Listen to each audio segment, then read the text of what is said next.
جب ساری زندگی نافرمانی کر کے اس کو منانے کا خیال آیا، جوانی میں تو بہت اعلیٰ چیز ہے، ساری زندگی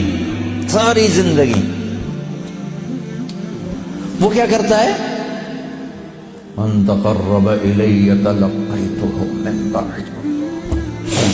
کوئی تمہارا خصوصی دوست مہمان آئے تو تم باہر نکل کے ویلکم کرتے ہو۔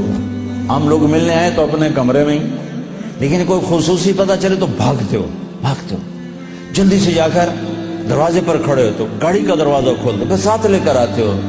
وہ شہنشاہ کہہ رہا ہے زندگی بھر کے گناہ لے کر کوئی مرد عورت جب مجھے منانے آتا ہے تو میں آگے بڑھ کے اس کا استقبال کرتا ہوں، آگے بڑھ کے، وہیں بیٹھے ہوئے آگے بڑھ کے، تلقیتہ من بعید، میں خود آگے تک جاتا ہوں اسے ساتھ لے کے۔ آگے کب سے تیرا انتظار تھا، اللہ کو کیا ضرورت کسی کی۔ ایک مرد عورت توبہ کر لے تو ساتوں آسمان پہ لائٹیں لگ جاتی، ساتوں آسمان میں لائٹیں۔ وہ کہتے ہیں یہ کیا چکر ہے؟ تو اللہ کی طرف سے اعلان ہوتا ہے ایک اللہ کے بندی نے توبہ کی ہے، اس کی خوشی میں یہ سب روشنیاں۔ اب شادیوں میں نہیں لائٹیں لگاتے، تو میرا اللہ اتنا خوش ہوتا ہے کہ ساتوں آسمان پہ روشنیاں۔ من تقرب الی تلقیتہ من بعید، جو مجھے راضی کرنے کے لیے، توبہ کرنے کے لیے آتا ہے، میں آگے بڑھ کے اس کا استقبال کرتا ہوں۔ ومن اعرض عنی، اور جو نہیں آتا اس کے ساتھ کیا کرتا ہوں؟ نادیتہ عن قریب، اس کے پاس میں خود چلا جاتا ہوں، آجا مجھے منا لے، آجا مجھے منا لے۔ اولک ربنا غیری، کوئی میرے جیسا اور رب ہے؟ کوئی میرے جیسا اور رب ہے؟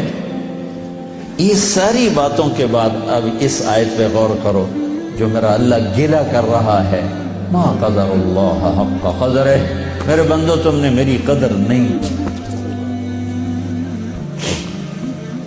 بھائی بہنوں، اپنے اللہ سے صلح کرو۔ یا ایھا الانسان ما غرک بربک الکریم الذی خلقک فسواک فعدلک فی ای صورت ما شاء رکبک۔ انسان، کیا ان الفاظ میں کیا پیار ہے، کیا شہد ٹپکتا ہوا ہے۔ چھتے سے شہد ٹپکتا ہے، اللہ کی قسم، یا ایھا الانسان، صرف اس ایک بول میں ساری دنیا کا شہد بھروں، اس سے بھی اس میں مٹھاس زیادہ ہے۔ اور پھر یہاں یا ابن آدم یا ایھا الانسان، خطاب ایمان والوں سے نہیں ہے، تقوی والوں سے نہیں ہے، اے انسان، انسان، انسان۔ اور لگا رہا تو یہ تو بتا کہ تو مجھے چھوڑ کے کہاں جا رہا، تجھے میرے بارے میں کس نے دھوکہ دے دیا؟ اولاد ماں باپ سے بدگمان ہو جائے تو ماں باپ پہ کیا گزرتا۔ میں نے ایک منظر دیکھا ہے، میں موت تک نہیں بھول سکتا۔ ایک بیٹا باپ سے کہہ رہا تھا تو آج تک میرے واسطے کی بنایا ہے؟ بیٹا باپ سے کہہ رہا تھا، میں دیکھ رہا تھا باپ بیٹے کے ایکسپریشن، بیٹے کے چہرے پر غضب، غصہ، تو آج تک میرے واسطے کی کیتا ہے، تو آج تک میرے واسطے کی بنایا ہے۔ ہوئے ہوئے ہوئے ہوئے ہوئے، میں اب رو رہا ہوں، 40 سال پرانی بات، کہ جو اس باپ کے چہرے پر جو ایک غم تھا، ایک رنج تھا کہ میرے ہتھاں دا بال اج مینوں آدا، تو میرے واسطے کی بنایا ہے؟ جو اس باپ کے چہرے پر ایک کرب تھا، وہ صرف اتنا کہہ رہا تھا، اچھا میرا پتر، کوئی بات نہیں کر رہا تھا، میں اتنی کہہ رہا تھا، اچھا میرا پتر، اچھا میرا پتر۔ پتر ہماری زبان میں بیٹے کو کہتے، اچھا میرے بیٹے، اچھا میرے بیٹے۔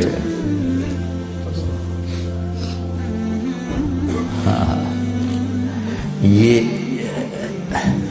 یا ایھا الانسان میں اللہ یہ کہہ رہا ہے میرا بندہ میرے بارے میں دھوکہ کھا گیا، میرے بارے میں بدگمان ہو گیا، کیا ہو گیا؟ آ تو صحیح، پھر میری رحمت تو دیکھ، آ تو صحیح۔ حضرت عمر رضی اللہ عنہ کے زمانے میں ایک شخص گویہ تھا، وہ ایک تارا ہوتا تھا، وہ بجا بجا کے نا اپنی روٹی کماتا تھا، بوڑھا ہو گیا، آواز ختم ہو گئی،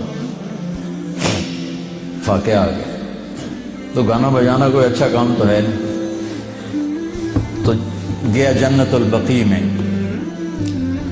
تو کہنے لگا یا اللہ جب آواز تھی تو لوگ سنتے تھے، روٹی بھی چلتی تھی، آواز گئی تو روٹی بھی گئی، اب اس بڑھاپے میں کہاں جاؤں؟ اللہ کو میرے رزق کا انتظام فرما، مجھے معاف فرما۔ عمر رضی اللہ عنہ مسجد میں سوئے ہوئے تھے، ان کو خواب میں آواز آئی، میرا ایک بندہ جنت البقیع میں مجھے پکار رہا۔ کس کو آواز آئی؟ عمر۔ کس کے بارے میں؟ گانے والا۔ عمر رضی اللہ عنہ ننگے پاؤں دوڑے، ننگے سر، پتہ نہیں کون ابدال بیٹھا ہے وہاں پکارنے والا، جو دوڑے ہوئے اندر آئے تو قدموں کی آہٹ، تو وہ گویے کی نظر پڑی، عمر آ رہے اور دو ننگے سر ننگے پاؤں، نے کہا ابھی آج میری خیر نہیں۔